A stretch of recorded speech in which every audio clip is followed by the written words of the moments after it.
Super kids, तैयार हो कहानी की दुनिया में उड़ान भरने के लिए? तो खोलो अपनी आंखें, लगा लो अपनी जादुई टोपी, क्योंकि कहानी शुरू होने वाली है। तो बोलो मेरे साथ, चलो कहानी की दुनिया में धम से। तो आज की कहानी का नाम है टमाटर और आलू की दोस्ती। एक छोटे से गांव के एक खेत में दो सबसे अच्छे दोस्त रहते थे, टमाटर और आलू। टमाटर लाल लाल चमकदार और रसदार था, जबकि आलू थोड़ा साधारण हल्के भूरे रंग का और मिट्टी में दबा रहने वाला था। लेकिन दोनों की दोस्ती ऐसी थी कि हमेशा एक दूसरे का साथ देते थे। टमाटर हंसते हुए कहता, देख भाई, मैं सबसे सुंदर हूँ, सब्जियों की दुनिया का हीरो। लोग मुझे सलाद में डालते हैं, मेरी ही चटनी खाते हैं और सॉस भी बनती है। आलू ने मुस्कुराकर कहा, अरे हाँ, लेकिन मेरे बिना कोई सब्जी पूरी नहीं होती। मैं हर रसोई का राजा हूँ। दोनों खूब हंसते और मस्ती करते। बगीचे की दूसरी सब्जियाँ उनकी दोस्ती से जलती थी। बैंगन, मूली और गोभी अक्सर टमाटर से कहते, टमाटर भाई, तुम इतने चमकदार और खास हो, फिर भी एक आलू के साथ दोस्ती करते हो। टमाटर गुस्से में बोलता, दोस्ती रंग रूप या पहचान से नहीं, दिल से होती है। आलू चुपचाप मुस्कुराता, लेकिन अंदर ही अंदर उसे डर था कि कहीं टमाटर की सोच बदल न जाए। एक दिन किसान आया और खेत की फसल काटकर टोकरी में डालने लगा। टमाटर और आलू भी अलग अलग टोकरी में चले गए।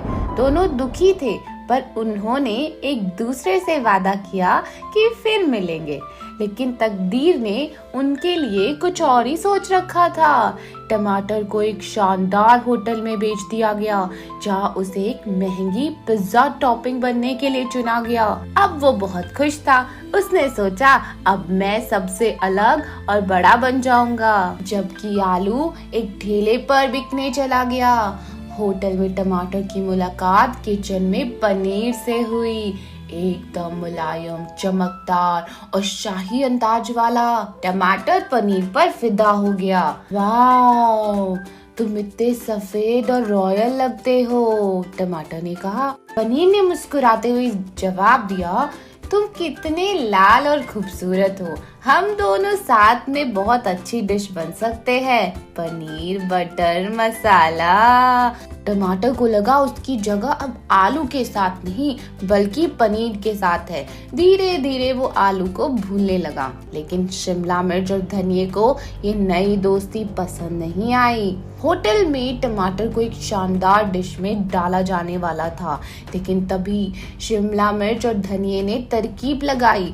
उन्होंने गिरने का नाटक किया। उनको बचाने के चक्कर में वेटर से टमाटर जमीन पर गिर गया। अरे, अब ये बेकार हो गया, इसे फेंक दो, शेफ ने कहा, और टमाटर को कूड़े में डाल दिया गया। टमाटर सदमे में था। मैं तो सबसे खास था, अब मेरी कोई कीमत नहीं। टमाटर अब कचरे के ढेर में पड़ा था। तभी वहां से एक ठेले वाला गुजरा जो आलू के समोसे बेचता था। उसने टमाटर को देखा और कहा, अरे, ये तो अभी भी ताजा लग रहा है, इसे फेंकने की क्या जरूरत थी, ये होटल वाले तो पागल हैं। टमाटर को उठाकर उसने अपने ठेले पर रख लिया। और किस्मत देखो, जहाँ टमाटर की मुलाकात फिर से आलू से हो गई। आलू भाई, टमाटर की आंखों से आंसू आ गए। आलू ने मुस्कुराते हुए कहा, क्या हुआ दोस्त, तुम यहाँ कैसे? मेरी इतनी याद आई कि रहा नहीं गया। पनीर और तुम्हारी दोस्ती के किस्से मुझे शिमला मिर्च ने सुनाए हैं। टमाटर शर्मिंदा हो गया, लेकिन ये शिमला मिर्च, ये यहाँ कैसे? टमाटर ने पूछा। शिमला मिर्च ने रोते हुए कहा, भाई टमाटर, मैंने ही तुम्हें गिराया था, लेकिन उस हरे धनिये ने मुझे भी रास्ते से हटा दिया, मुझे माफ कर दो। सब शांत हो गए। आलू की बातों से शिमला मिर्च और टमाटर को समझ आया कि असली कीमत महंगे होटल में नहीं, बल्कि किसी की भूख मिटाने में है। टमाटर ने कहा, आलू भाई, मैंने घमंड में आकर तुम्हारी दोस्ती की कदर नहीं की, तुम्हें भूल गया। लेकिन अब मुझे समझ आ गया है कि असली दोस्ती कभी कीमत या शोहरत पर निर्भर नहीं होती। आलू ने कहा, अरे कोई बात नहीं दोस्त, असली दोस्त वो होते हैं जो एक दूसरे को हर हाल में स्वीकार करे। टमाटर अब खुश था क्योंकि उसने सीखा कि हर किसी की जिंदगी में एक अलग जगह और एक अलग मकसद होता है। सच्ची दोस्ती दिखावे से नहीं, दिल से होती है सुपर किड्स। हर किसी की अपनी अहमियत होती है, चाहे वो महंगी डिश का हिस्सा बने या किसी भूखे पेट को भर दे। कभी भी घमंड मत करो क्योंकि हालात बदलते देर नहीं लगती। तो अगर ये कहानी आपको पसंद आई है तो प्लीज इसे लाइक कर दो एंड हम मिलेंगे अब अगली कहानी के साथ। Bye bye super kids.